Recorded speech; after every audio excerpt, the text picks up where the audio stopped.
Kita ulang kembali sejumlah berita pilihan dari Bali.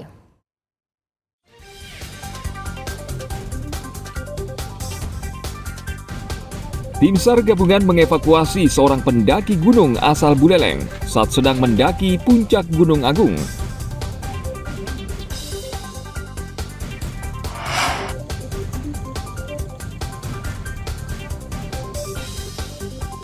KPU menurunkan APK yang masih banyak berdiri di Jembrana.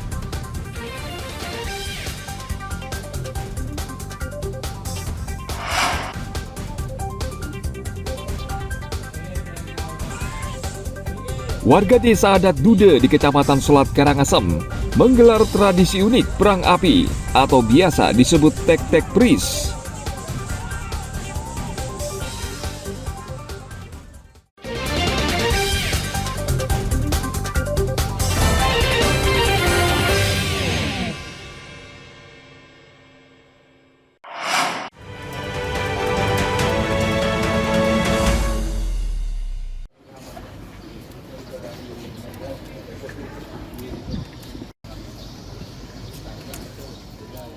Untuk mencegah kampanye hitam, Polres Karangasem melakukan patroli hingga ke desa-desa untuk memantau para peserta pemilu agar tidak saling menyerang dan menyudutkan satu sama lain.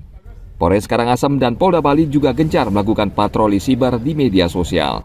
Media sosial kerap menjadi sarana paling efektif untuk menyebar hoaks yang bisa memicu keributan antar kelompok. Sejauh ini di Bali, aparat keamanan belum menemukan unggahan provokatif di media sosial selama masa kampanye. Polres Karangasem berharap situasi ini terus terjaga. Kami dari pihak kepolisian selain melaksanakan kegiatan patroli di dunia nyata, kami juga melaksanakan patroli cyber atau cyber patrol. Nah, cyber patrol ini adalah untuk memonitor supaya tidak ada tindak pidana yang berhubungan dengan ITE.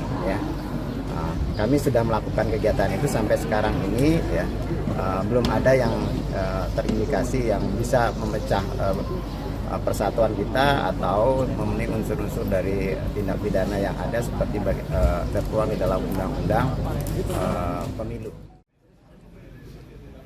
Menjelang pemungutan suara dalam waktu dekat, Polres Karangasem mengimbau masyarakat Karangasem untuk menjaga situasi di Karangasem tetap kondusif dan menghindari postingan berbau sara dan menyerang calon tertentu. Tim Liputan melaporkan dari Kabupaten Karangasem.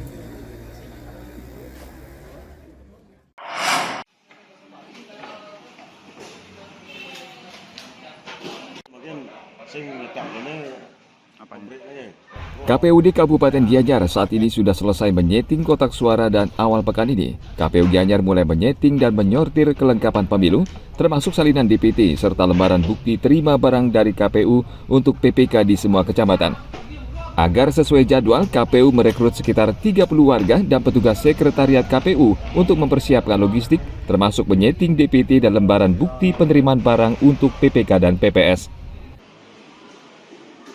Saat ini kita di KPU Gianyar sedang mengerjakan untuk setting dan sortir untuk formulir, yaitu ada salinan DPT, kemudian ada form untuk distribusi nanti kepada PPK PPS, yaitu namanya BJTB.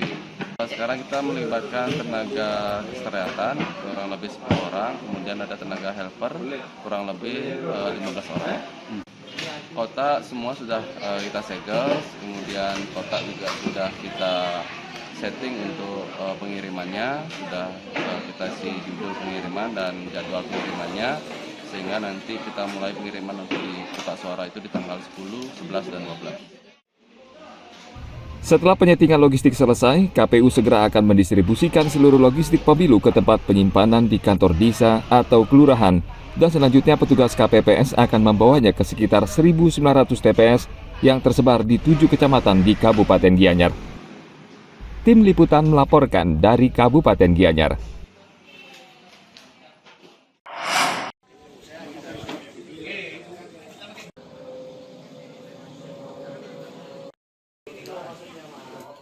Pemungutan suara tinggal beberapa hari lagi. KPU Badung saat ini sudah memasuki tahap akhir persiapan, khususnya pengiriman logistik ke sejumlah TPS. Begitu juga pendataan pemilih, Untuk pemilu tahun ini, KPU Badung mencatat ada 34 pemilih yang berusia 100 tahun. Mereka dipastikan akan mencoblos pada tanggal 14 Februari di Kabupaten Badung. Pemilih berusia 100 tahun tersebut tinggal di daerah Mengui, Kuta Utara, Abian Semal, Petang, Kuta, dan daerah Kuta Selatan. Dari data yang ada di Badung, 34 orang tercatat sebagai pemilih aktif, itu umurnya di atas 100 tahun.